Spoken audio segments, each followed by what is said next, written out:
Pendant que vous êtes encore là et avant que la SNCF ne se mette en grève pour vous transporter là où vous allez, j'aimerais effectivement que nous synthétisions un petit peu ce qui s'est dit.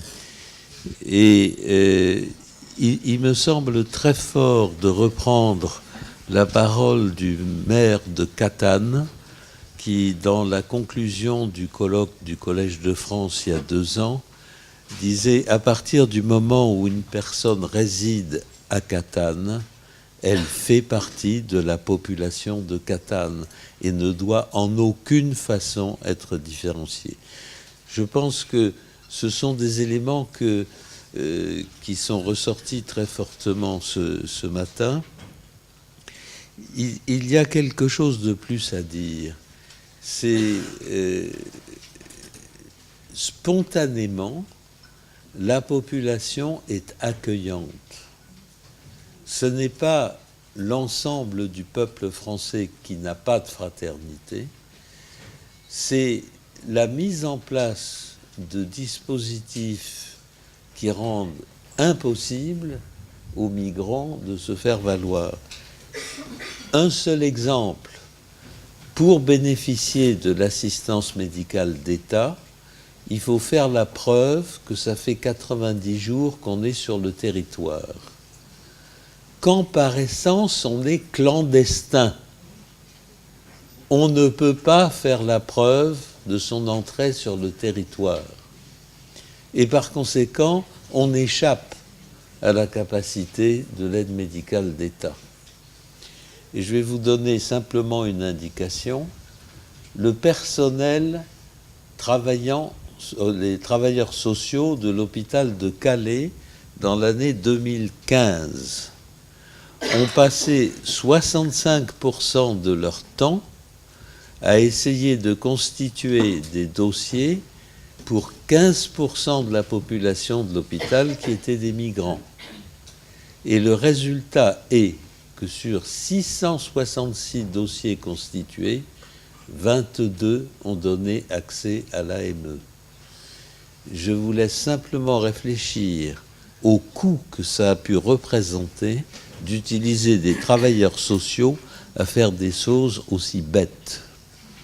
Donc je crois que nous sommes tous les trois autour de cette table totalement convaincus qu'il faut faire disparaître ces différentes acceptions de la couverture sociale et que toute personne sur le territoire doit effectivement pouvoir être prise en charge, comme c'est l'engagement de la France au plan international. Nous avons suffisamment parlé et maintenant nous aimerions beaucoup avoir des réactions de la salle. Et comme il a été dit tout à l'heure, il faut obligatoirement venir se faire voir au micro. Bonjour, merci beaucoup. Moi qui aime les marches, je suis vraiment désolée, je ne suis pas gauchère, je me sens vraiment hyper mal maintenant. Non, je voulais juste ajouter quelques petits faits qu'on a documentés depuis des années. 84% des migrants avec qui, enfin pas des migrants d'ailleurs, des personnes à qui on a posé la question au niveau européen dans l'observatoire du réseau international, 84% des patients qu'on avait rencontrés avaient été confrontés à des violences à un moment de leur vie, y compris sur le territoire dit d'accueil. Voilà, donc c'est un chiffre qui doit nous faire réfléchir. Pardon ? Ah bon, encore plus ? Oh là, ah oui, pardon, Nathalie, médecin du Monde. Aussi quelque chose sur les migrations, la santé et l'utilisation des bénéfices sociaux, comme on dit. Depuis 2006, on documente que seuls 3% des personnes à qui on a parlé, ça fait quand même des dizaines de milliers tous les ans,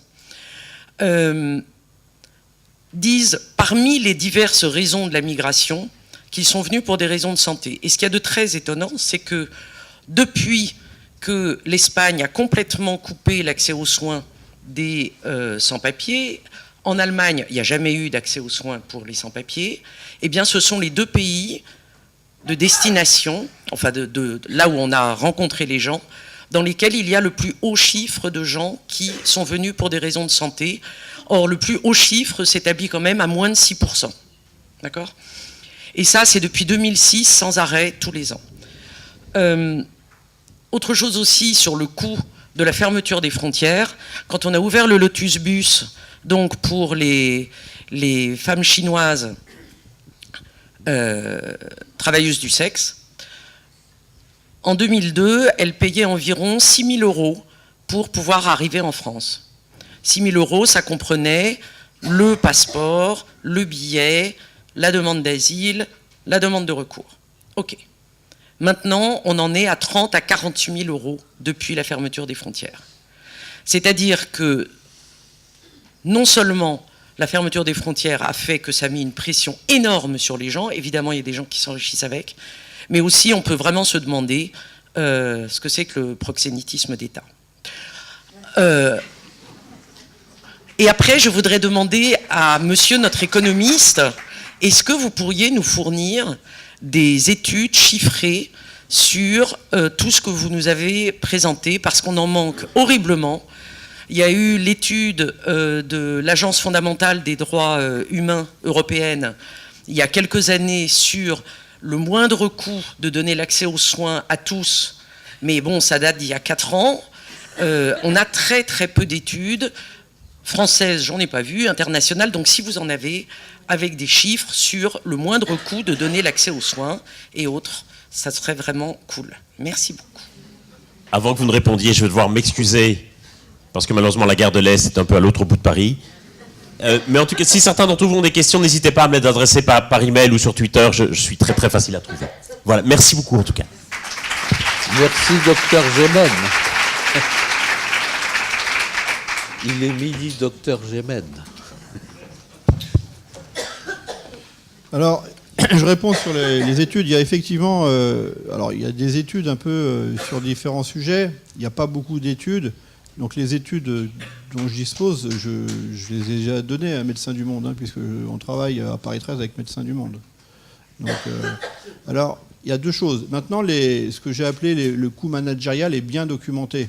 Ça, ce n'est pas des études chiffrées. Hein, la connaissance ne vient pas que du chiffre. Elle vient des témoignages aussi, des entretiens.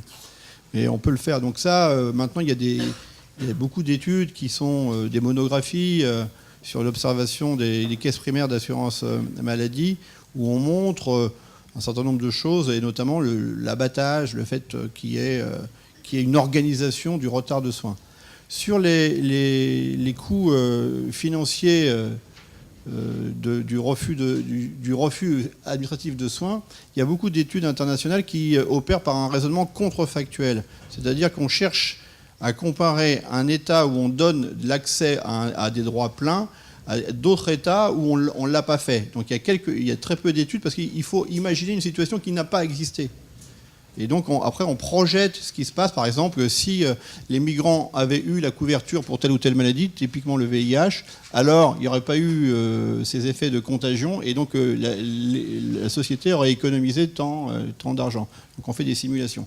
Il y a plein d'études internationales qui existent là-dessus. Elles sont pas, bon, il n'y en a pas énormément non plus, mais en tout cas il y a un faisceau de faits convergents pour dire que ça va toujours dans le même sens. Je n'ai pas trouvé une seule étude qui dise le contraire.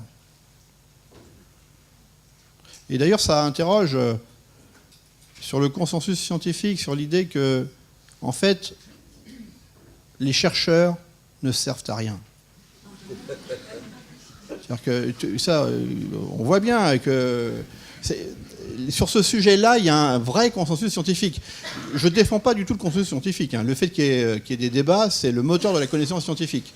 Donc c'est pas un problème qu'il y ait des controverses scientifiques, au contraire. Mais sur ce sujet-là, tout le monde dit la même chose. Tout le monde produit la même chose. Mais pourtant, ça ne pénètre pas les gouvernements. C'est ça le problème. Et donc ça, c'est du surcoût aussi. On paye cher des chercheurs qui ne servent à rien.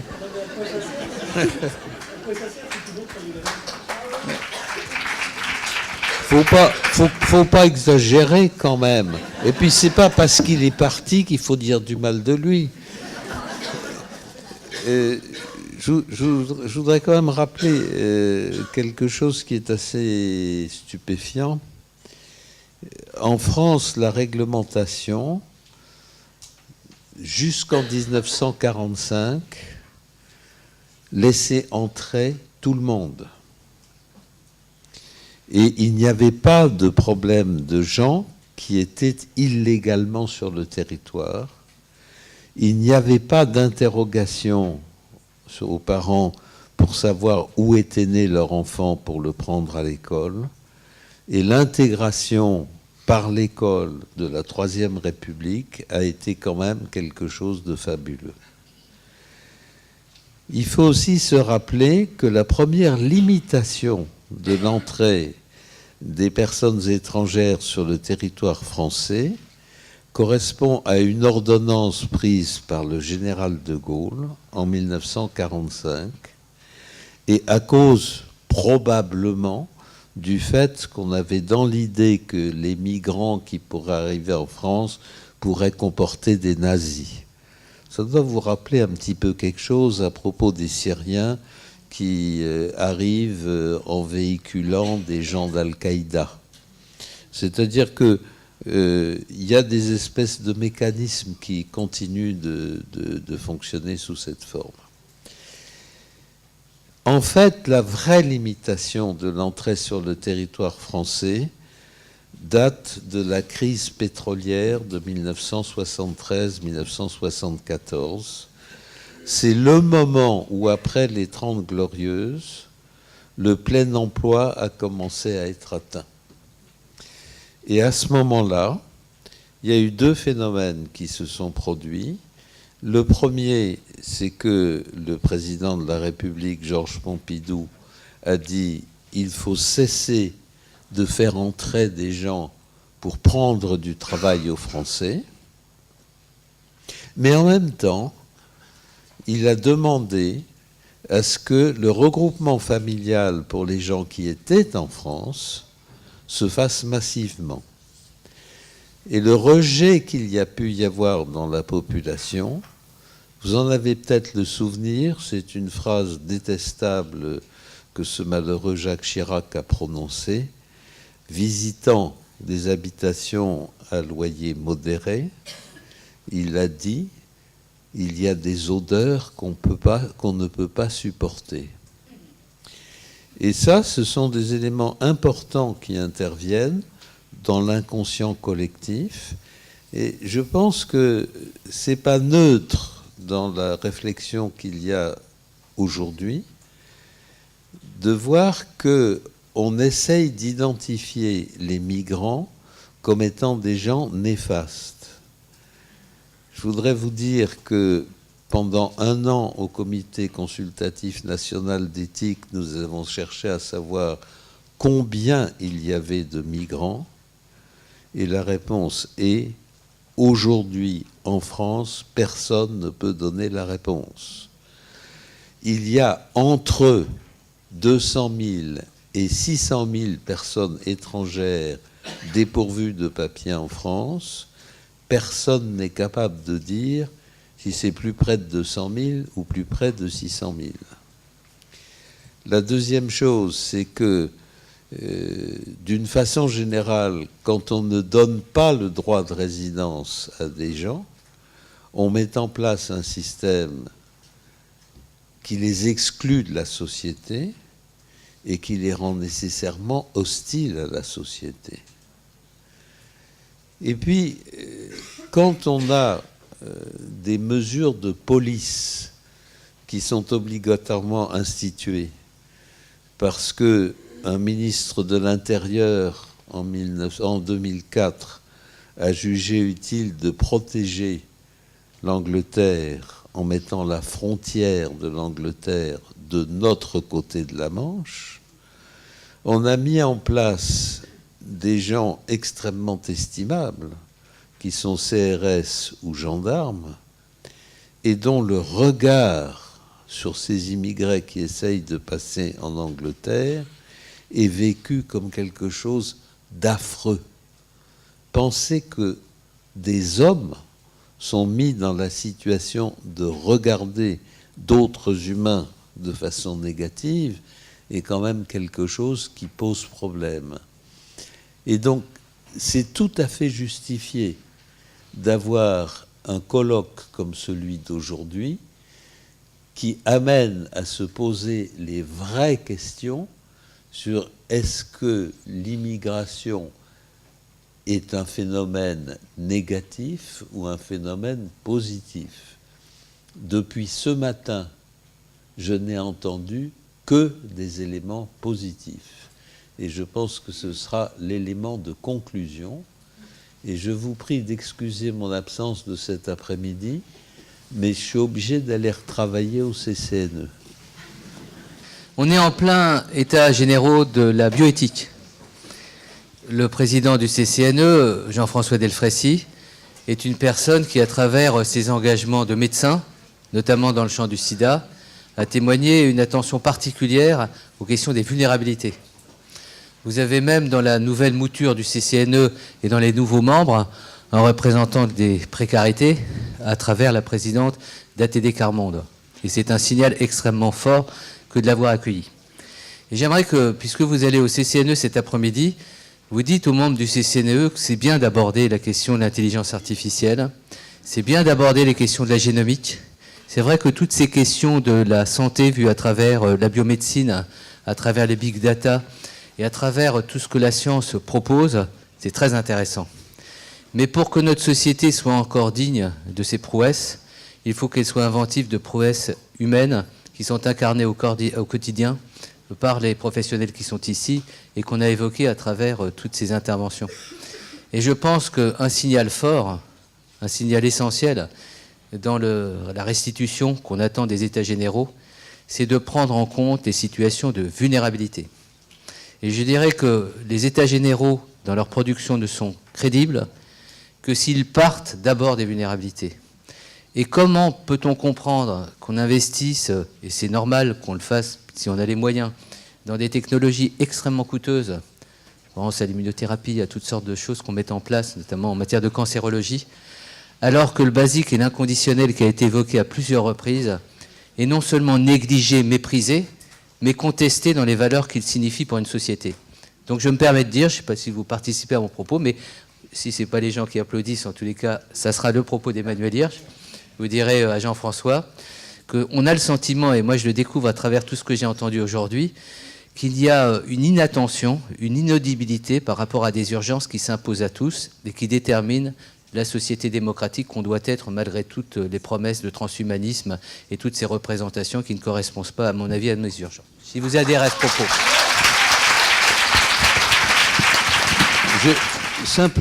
Simplement une remarque. Regardez les titres des 4 derniers avis du CCNE. Il n'y en a qu'un sur la génomique.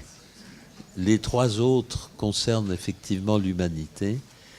Et simplement, pour résumer celui sur l'action de l'humanité sur les écosystèmes, je voudrais rappeler que nous sommes confrontés à un phénomène inéluctable, qui est que la courbe qui décrit la croissance de la démographie dans les pays les plus pauvres, et en particulier dans les subsahéliens, est une courbe exponentielle dont la raison est très élevée.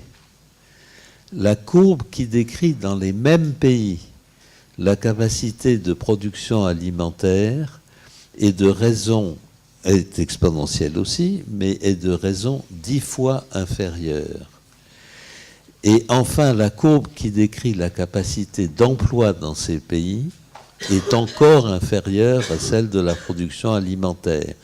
Ce qui veut dire qu'inéluctablement, les pays industriels et les pays riches vont devoir accueillir une partie importante de la population, et que ça n'est pas en étant frileux et replié sur soi-même qu'on va pouvoir effectivement honorer la fraternité.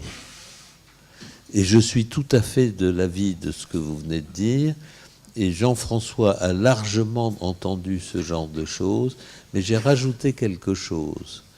C'est que l'éthique ne peut pas se traduire en termes dogmatiques. L'éthique, c'est ce qui donne sens à ce que nous faisons. Et effectivement, je pense que c'est la première fois que le Comité consultatif national d'éthique organise une vraie consultation générale. Et pour vous donner l'ordre de grandeur, je ne suis plus membre du CCNE, je suis membre d'honneur, mais je ne suis plus membre du CCNE et néanmoins, je participe à toutes les auditions de toutes les sociétés savantes, des associations, etc. Nous en aurons entendu 380. Et je pense qu'il y a une vraie évolution qui va dans le sens de ce que vous dites, c'est-à-dire que la solidarité, la fraternité, l'humanité sont au cœur de la réflexion du CCNE. Et que, mon Dieu, il faut bien travailler un petit peu sur les big data aussi, parce que, de temps à autre, il y a des GAFA qui trichent.